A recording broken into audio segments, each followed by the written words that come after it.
Sampurasun, sumangga cares jakarana bagian anu salajengna, wilujeng Bandung dukin kareksena.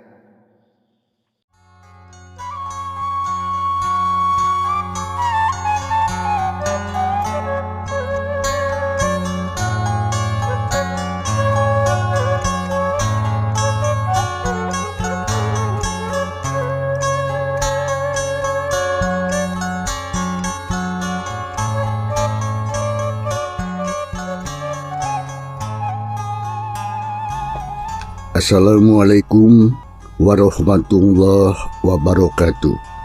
Sampurasun. Warigi Mang Dedi baraya Kisunda di mana be ayana.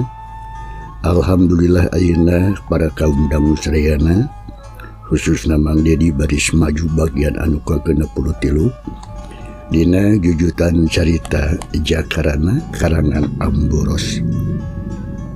Sakumaha anu parantos di Bandungan dina bagian anu ka-62 na pedaran Mang Dedi kasapih wanci dina mangsa bedarkeun kaayaan alam ti beurang di hiji patempatan khususna atuh ka Bah Badrowi khususna bisa ngelehkeun jang jakarana malah mah atuh disapu ku angin ciciptan Bah Badrowi tealunya kalayan kesaksian ku kadang warga masyarakat setempat oge anak buahna atanapi muridna Bah Badrowi. Kumaha atuh para kaum dangu sadayana lajenganana ieu carita nya langkung pos namah mangga urang samimpi Bandungan ku sadayana kadihila like, subscribe, komen sareng loncengna toelnya bikin kamajengan Mang Dedi dina mangsana bendarkeun carita-carita di Tatar Sunda nya. Kumaha atuh lajenganana carita mangga urang samnami Bandungan ku sadayana.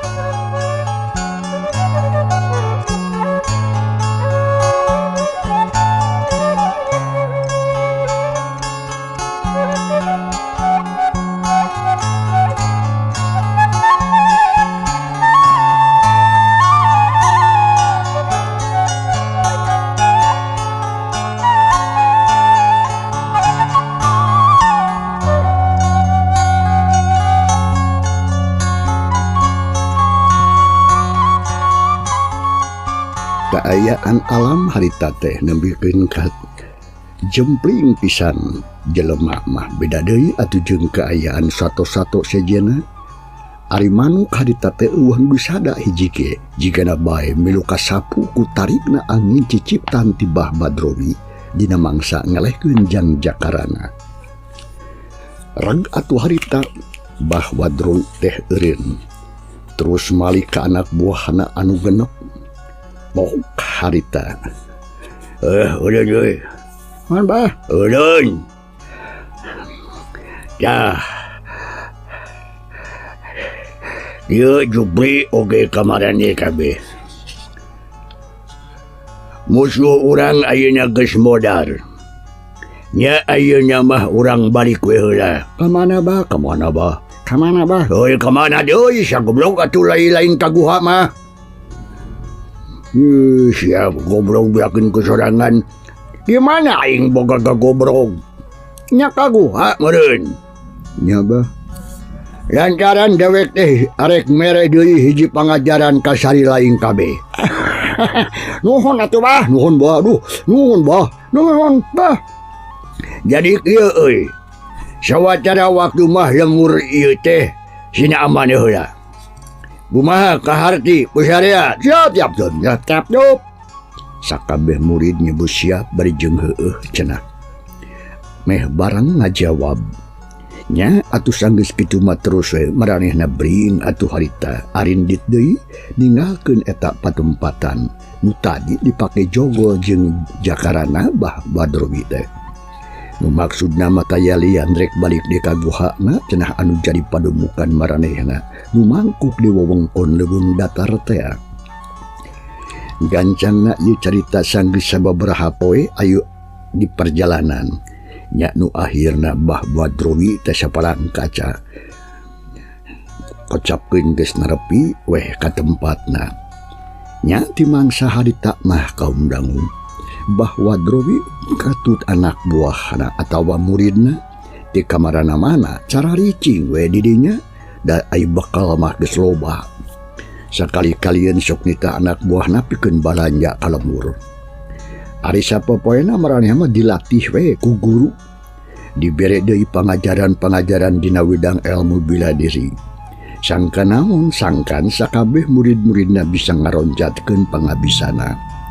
Si Jupri jeung batur-baturna harita kawilang soson-soson dina hal dialajar silat tibeurang henteu peuting maranehna terus digempleng nyatana ku jadi guruna. Kaayaan kitu teh lumangsung aya kana sababaraha bulana. Nya atuh teh heran lamun teh mah ku ayeuna mah lembur-lembur nu aya di sabudeureun eta wewengkon kawilang aman we.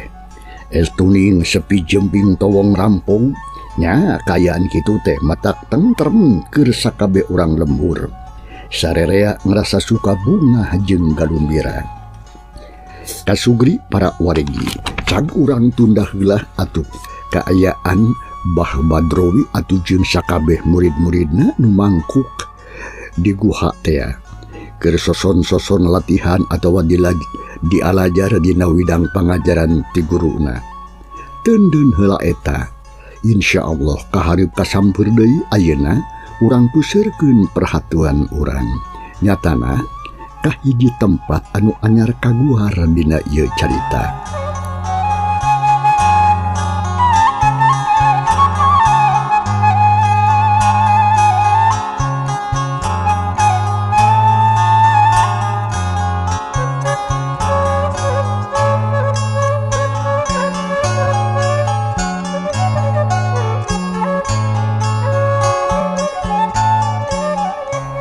Kasubri para wargi dina mangsa poe nu bareng dina mangsana jakarana harita dibalangkeun ku ciciptaan angin ciciptan Bah Badrowi di hiji patempatan anu katalahna tutugan Gunung Gede. Di dinya teh aya hiji imah anu leutik tapi cemprenik. Eta patempatan teh kacida pisan hadena. Ari tempatna teh bahe ngetan beh laneuh aya wahangan anu ngakulidag saina meuni herang ngai kenyas. Ari beuntaseun wahangan belah ditu dikuriling ku pasir-pasir. Aya nu kanal pasirna teh, aya oge nu geus gunul. Ari sabudeureun eta tempat loba tatangkalan-tatangkalan anu rajeg. Aya tangkal jamu batu, jamu mede, tangkal malaka jeung rea-rea samolo, lobi-lobi aya meuni kumplit eta pagunungan. Ari di hareupeun imah aya palataran anu cukup lega.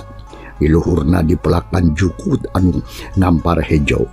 Di sisina rajeg tatangkalan bubuahan kayaning tangkal rambutan, tangkal sawo, alpukat, tangkal kadu, tangkal jeruk jeung sajabana ti eta. Ari eta anu ngeusian imah katalahna teh aki-aki anu geus kolot. Di tukang imah eta aya pancuran leutik nu caina ngerelek we. Samalah di dinya teh nempo loba ingon-ingon kajaning hayam bikang jeung anak-anakna, hayam jago entok jeung soang. Nu harita keur adulin di buruan bari jeung pucak pacok nareangan kadaharan. Saha anu boga eta imah? Tayalian hiji tangtungan aki-aki geus kolot. Lamun ceuk diukur ku umur mah kurang leuwih 75 tahun buukna teh. Malah umurna buukna oge geus bodas camut-mut tapi ketempona masih keneh cangker. Eta si aki teh ku saurang dibaturan ku saurang budak ngora. Kira-kira umurna aya meureun 30 tahun leuwih mah. Ari awakna beke penek tapi waweg. Ari katalahna teh imong ngaranna teh sapopoena mah manehna teh tukang kitu we ngurus-ngurus tatanen jeung rupaning ingon-ingon. Harita si aki teh keur camak blak we diuk dina golodog bari jeung nempokeun si imong anu keur maraban hayam jago di buruan. Keur kitu calengkeum si aki atuh harita. Emang ya, guys kolot jam torek si Imong, hei, Loh, siya korek kabit di piara wae siya bonge ke. Sabala kali digentraan ko ay ngan hayo, wae maniman nyo hayam. Gitu ki, iya dah gitu. Resep ningali hayam itu tuh, meni jarak jagil, halus sekali ngegit aja hayam dia, buntutnya panjang, bulunya halus rupa-rupa. Itu hayam pancawarna gitu. Sebab dia hayam pancawarna teh bening rupa buluna dengan 5. Tuh hidung burung semua kuning ayah. Tuh sedihnya semu sepak bodas ayah ning tuh jeung jali ngerejeuy. Masalah itu hayam teh hayam pancawaran ayo. Cek si Aki ngomong ka si Imong, nu harita keur cimogo anteng maraban hayam bari jeung diusapan tonggongna. Ya itu. Alus pisan ieu hayam teh di si hade sukan mayo. Ini teh mong dengekeun sia. Beda ke teh ngorobasakeun korek mah ku aing sia aing geus kolot di aing cangang ai kana cili kadenge sok beda sia ngomong. Aing ngomong. Adio. Aing indung lah anu mana eta teh mong. Oh, ieu eta teh nya apaan indung nama dihakan careuh teh basa malam kamari ieu nying. Allah. Aki teh keur moal daging mancak itu tadi itu euy. Oh, bener-bener daging careuh teh ngahakan hayam kalau teh anakna tim cariak. Yang ingatkan apa poean, poe daging mancak di tukang. Kin pangnaikeun bisi kaburu hujan ke. Lumayan keur bolomun engke Aki. Masih kena panas entrang-entrangan gitu. Tingali ku Aki di langit oge masih kena menyaang. Kitu cek si Imong bari jeung harita manehna oge tanggah kaluhur arek nempokeun panon poe meureunan. Leungeunna ngacir nunjuk ka langit barang breh si Imong tarangna kerang kerung harita teh. Malah harita gedak dumadak atuh aya ngaguruh. Sora angin munikeun katarik pisan. Tatangkalan dang daunan pating aroyag. Ari si Imong ngagerentas jroning hate. Aya naon nya aduh. Si Imong mah ngagerenang ngomong sorangan. Ari panon terus mencrong kaluhur. Lantaran di luhur katempo aya bayangan hidung anu keur kakalayangan di Jumantara. Jigana bae atuh kabawa ku guruhna anu angin. Guruhna ku angin. Syamalah bekelila teh eta bayangan leutik teh beuki jelas jiga anu nyerorot ka handap. Yah, dereg atuh harita si Imong lebih deukeut ka si Aki. Nih, tempat tuh hari itu naon di luhur kakalayangan. Ayah, tuh.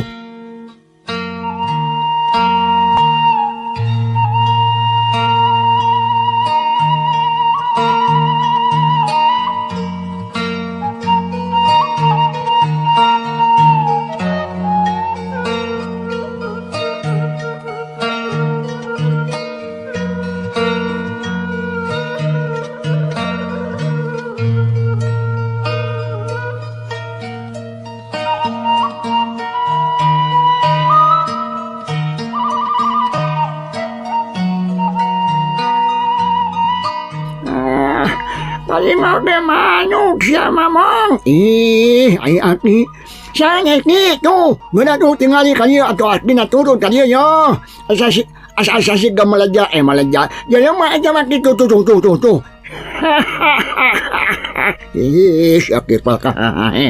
Dengarkan siya Imong. Manya siya kaya jelema datang di langit siya mah. Sugan liur. Itu Aki. Sok aja tuh gada tingali ku Aki tuh.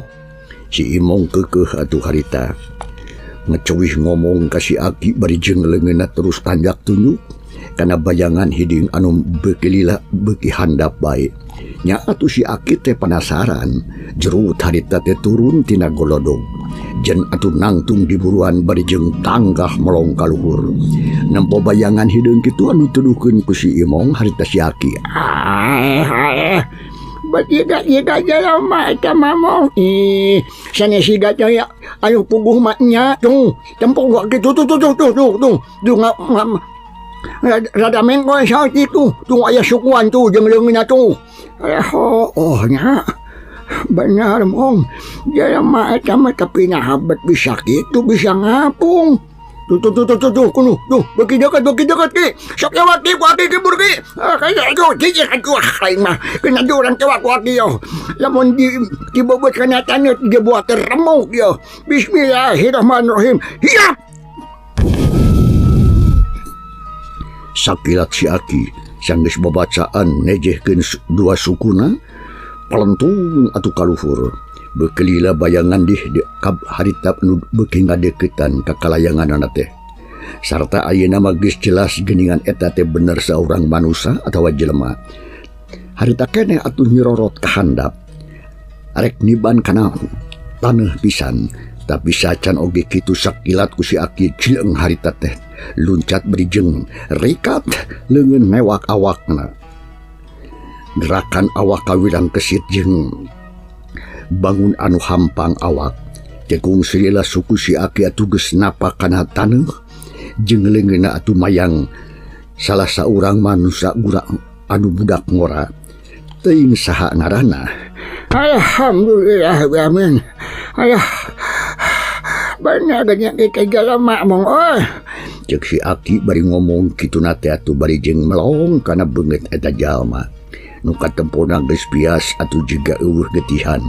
Ari biwirna meuni geunteul, awakna tiis camewek teu beda we lir mayit. Ari bajuna rada rancak jeung pinuh ku getih anu geus garing. Breh katempo dadana meuni geuneuk, jiga tapak paneunggel. Aki, hidup ini atawa tos rugiun.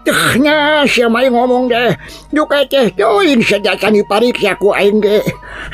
Meni oge urang bawah lah ka jero sok. Buru ke tamparkeun sama tuh. Kan ku Aki urang kieu nanya hirup teh nya tawa geus mau dijajaka teh. Si Aki atuh terus asup ka jero imah bari jeung mayang awak eta jajaka. Ari si Imong aduh dirig-dig hadita keneh oge limpang ti lebar ngamparkeun samak. Sanggeus aya di jero terus we digolerkeun dina samak saheulai. Ragamang atuh leungeun si Aki hadita keneh ngarampa kana dada jeung ngarasakeun keteg jajantungna. Gap deui atuh kana pikelang leungeun jeung kana urat-urat beuheung ku si Aki kabeh dipapai kalawan api. Terus atuh si Aki katempo gogondeg bari jeung kumecrek sagala rupa harita teh. Hidup nanya atawa sia cicing ngebangus atuh sia. Cicing. Si Imong harita nanya deui ka si Aki. Disentak ku si Aki sabab si Imong mah sok lamun ngomong sok gurung-gusuh. Lantaran ngerasa panasaran si Aki oge. Ari panona mah teu leupas mencerong kana awak saurang tangtungan jajaka nu keur dipariksa ku si Aki. Wage, cicing sacerai cicing kem disadasa. Alhamdulillah nyawaan keneh mong. Sok sanajan lamun oge tapi Aki masih kena bisa ngarasakeun keteg jantungna yo. Onya tunyakinya manehna teh nyakni. Coy ngacoban datang lagi ciluhur can apa lain. Tapi geus salah teu kudu omong sia. Ayeuna mah mendingan gancang itu nyok ocai hanyut tina seeng. Terus wadahan kana baskom. Bari jeung mawalamak anu bersih euy. Cek si Aki harita marintah ka si Imong. Anu harita kena goge gigireun sangkan gancang nyadiakeun cai haneut cenah. Nya si Imong dek teu daek teu lele dajung atuh ngangkatkeun beritna. Leos muruk ka tukang deuk nyadiakeun anu dipenta ku si Aki. Tekung selila atuh si Imong geus datang deui. Bari jeung bawa baskom anu dieusi ku cai. Teu poho atuh jeung lamakna anu bersih song atuh harita ditunda gigireun si Aki. Nya kitu deui cai dina baskom. Gap eta lamak teh dicokot ku si Aki terus atuh dianclomkeun kana beungeut cai. Bari jeung terus dipeureut. Las-las diusap-usapkeun kana beungeutna. Eta jajaka ngora terus kana dada. Terus dipapai kana leungeun. Ya kitu jeung kitu we keur sawatara waktu mah nepikeun ka ayeuna mah awakna eta jajaka katempo bersih. Terus atuh bajuna anu rangsak soek teh harita keneh oge. Gilaan Anapluk teh dina saku baju aya bungkusan leutik anu ragrag. Naon eta ragrag oi mong? Ret atuh si Aki ngareret terus gancang eta bungkusan teh dicokot bari jeung diulak ilik. Tapi teu wani mukaha lantaran rumasa lain barang manehna. Nya terus atuh diasupkeun kana jero saku kampretna. Tekung selila at segala rupana geus rengse. Awak eta jajaka ayeuna mah geus katempo bersih. Tapi manehna acan keneh bisa sadar kana dirina teu inget di bumi alam. Alhamdulillah mong. Cik bawa samping sarung ka dieu we ya euy. Nu bersih tuh. Karunya orang simutan yo. Jajaka teh bisi tirisan. Sia mai dieu teh. Bawa samping nyak nih. Leo si mong harita ka kamar delila atuh geus ngurunyung deui bari jeung bawa samping sarung. Terus diasungkeun ka si Aki sarta rap dipake nyembutan awak eta jajaka. Ya, umaa ini yo.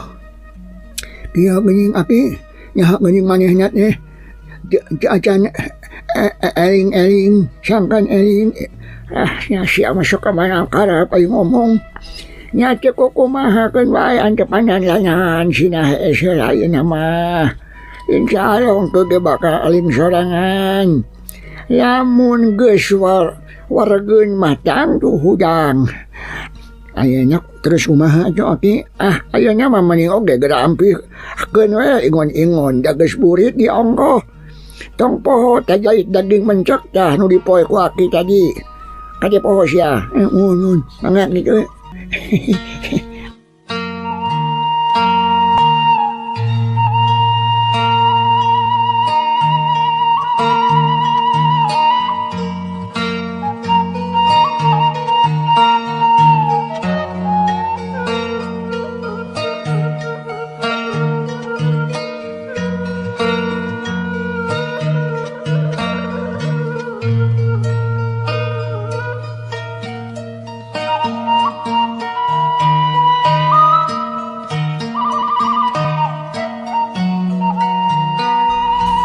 Cek si Imong harita nya sanggis kitu mah atuh leos atuh si Imong teh indit rek ngajalankeun sakabeh anu diparentahkeun ku si Aki. Da memang kaayaan alam teh harita mah geus mimiti maju ka burit. Sora tonggeret mah geus reang disarada ti tadi keneh. Manuk-manuk recet dina dahan-dahan kain nyangan pangauban. Ari angin ayeuna mah lalar ngahiliwir nebak kana dangdaunan anu pating arulang, pating aroyag jeung pating korosa. Hawa di pagunungan karasa geus mimiti harita beukiti is nyalocop kana sakujuring awak. Da sugri para wargi gancangna mangsa alam dina ieu carita teu kacatur urang kocapkeun geus 2 poe nu kaliwat we eta jajaka aya di imahna si Aki. Sapopoena diurus ku si Aki jeung si Imong, tapi nepikeun ka ayeuna acan keneh sadar eta jajaka teh. Sok sanajan kitu oge si Aki mah teu bosenan. Terus we ditarekahan eta jajaka teh. Awakna diubar aber sabisa-bisa. Samalah sok diinuman ku cai saeutik-saeutik ku senok. Lantaran karunya bisi tuhureun ti koro pajarkeun teh. Mangsa alam dina hiji poe pabeberang harita. Si Aki atuh geus biasa lamun bari cicing teh sok bari jeung nganyam paparabotan. Kayaning ayakan, boboko, hihid, asupan, jeung anu sejen-sejena. Pajarekeun teh tambah bosen ngahulang we cenah eueuh nu dipigawe. Samalah lamun geus loba masuk diederkeun ku si Imong ka lembur mana we. Da punggus sok loba anu butuheun ku paparabotan imah teh. Ari hasil namanya lumayan we keur nyukupan pangabutuh sapopoe. Sabot si Aki keur jongjon ngadeluk atuh bari jeung nganyam ayakan. Kadenge di jero imah aya sora anu humarurung. Sora naon eta? Boa-boa euy. Reg atuh si Aki harita eureun heula nganyamna. Terus celina dangdak dendek ngadengekeun eta sora. Nu tetela ti salah datangna ti jero imah. Aduh, Cungkeung atuh harita si Aki nangtung dikeun ka Nyengir. Tuur geus ripuh cenah. terus nangtung lempang ngageang gura biru blus geblus asup. Sanggeus aya di jero oret atuh si Aki tekas eta jajaka nu harita masih keneh ngagoler. Tapi edas ayeuna mah panonna geus bisa beuntak samalah kadenge humarurung bangun anu nahan ka nyeri. Ayah.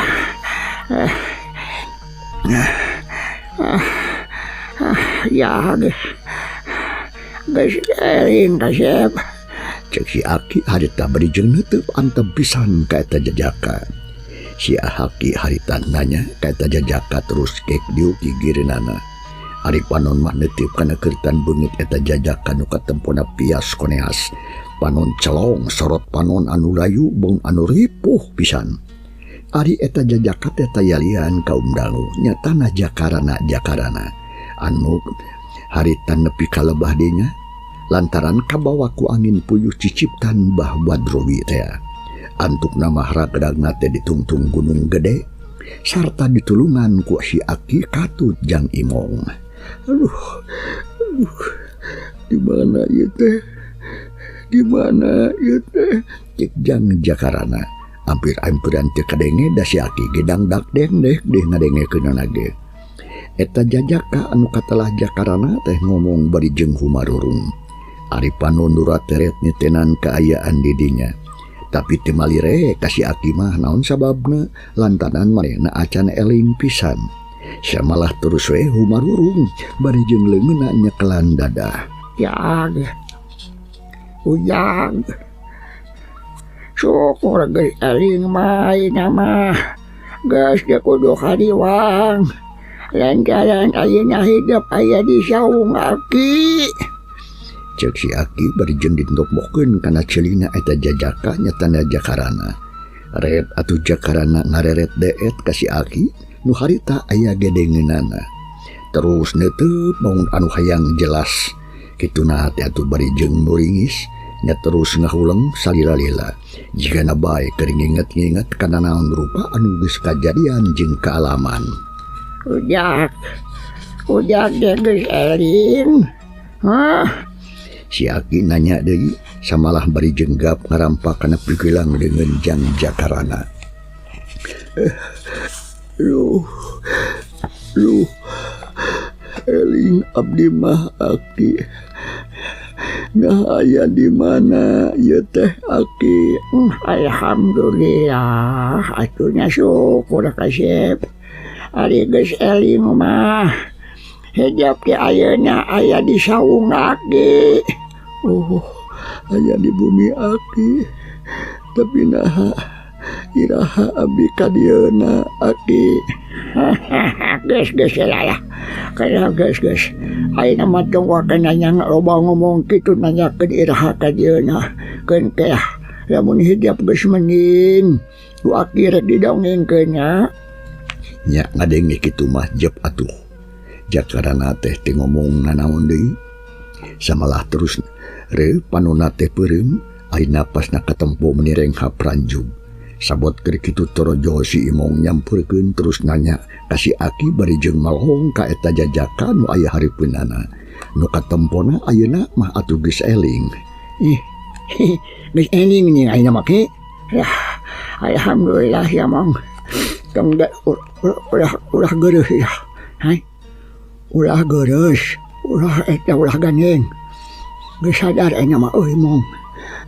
Iburu aya euy panyokotkeun cai anu aya dina batok eta tetah cai ubaran nu dijieun tina jang daunna jig.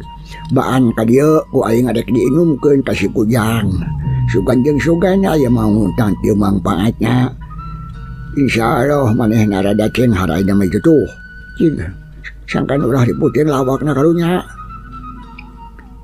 Terus tong poho dipanggilkeun bubur ya biasna mah asana aya na penil. Sate ini burukan. Leo si Imong harita kene gura kiru buruk ka tukang. Talila oge geus balik deui bari jeung mamawa batok nu diisi ku cai ubar teh cenah meunang yen si Aki. Ari manehna mah atuh terus sekencis ini teh ka tukang. Maksudna mah rek nyieun bubur cenah. Sanggeus kitu gap atuh ku si Aki ngarampa eta jajaka teh lalaunan pisan. Brai atuh panon jajaka beuntak sarta terus ngareret ka si Aki po karita. Si Aki nanya, Yang kasep kumaha kuat agawan ti lamun hudang. Tapi lamun teu kuat makanya teu kudu maksakon. Sok kuat di bantuan. Aduh. Mangga bade maksakeun we. Mangga kiat ki. kulisik atuh harita. Awak dia karena usik terus cengka talaunan pisan. Maksudna mah harek nyobaan hudang cenah. Tapi acan oge hudang deui. Goa kertak kene jang jakarana manehna ngaguak berijeng terus kuredag we ngagoler deui. Sarta humarurung aya leungeunna nyanyakal dada. Aduh, ada kecelaparna geuning teh tuh hidup teh kasep. Tapi kena sok ngagoler tah gitu. Ulah letih ka teh lah nya. Dalalaki jama teh sak dieu ngayo. Itu cek si Aki. Barijeng terus atuh gap kana senok terus dicokot. Anu saterus sembari nginum eta jajaka ku cai ubar teh. Sok sanajan ngan ukur saeutik oge ari kuleukeun mah geudeung teh burung beak satengah batok. Sabot keur kitu teu lila jo atuh si Imong nyampurkeun bari jelema mawa piring seng anu dieusi ku bubur cenah. Bumbuna ge cukup ge ku ya hungkul. Sang geus tiis mah terus eta bubur teh ditunda gigireun jang jakarana. Nya ku sabab acan bisa hudang sakalian we harita teh dihuapan sok sanajan ka jalma saliwat nu acan kanyahoan saha-sahana. Tapi si Aki kadua si Imong mah dina ngurus eta jajaka teh estuning ikhlas ridho lillahi ta'ala. Sanyana pisan saeutik oge teu ngaharepkeun pamulang tarimah atawa balasan.